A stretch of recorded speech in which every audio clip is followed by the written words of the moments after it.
اور جیسا کہ تاریخ گواہ ہے کہ جناب سیدہ اپنے بابا کے لیے اتنا رویا کرتی تھی کہ مدینے کے جو لوگ تھے وہ اعتراض کیا کرتے تھے کہ جناب سیدہ اتنا کیوں رو رہی ہیں، حتیٰ کہ امام علی علیہ السلام کے پاس آتے تھے اور کہتے تھے کہ یا علی، آپ فاطمہ سے کہیں کہ یا تو دن کو رویا کرے یا تو راتوں کو رویا کرے۔ کیوں؟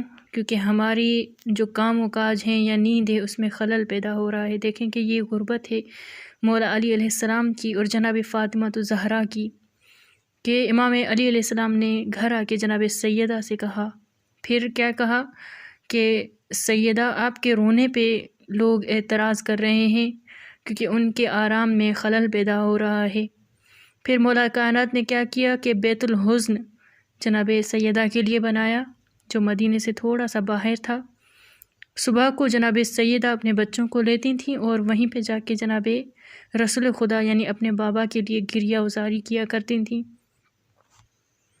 جناب سیدہ اپنے شوہر سے اس قدر یعنی عزت و احترام سے بات کیا کرتی تھیں۔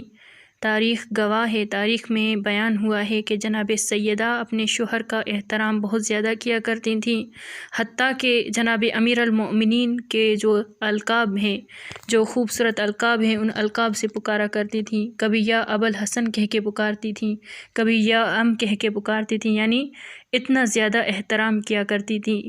تو دیکھیں کہ جب جناب سیدہ امام علی علیہ السلام سے بچھڑتی ہیں تو مولا کائنات کا کیا حال ہوتا ہے۔ انشاءاللہ جلسے آئندے میں بی بی کی شہادت بیان کریں گے۔ السلام علیکم ورحمۃ اللہ وبرکاتہ۔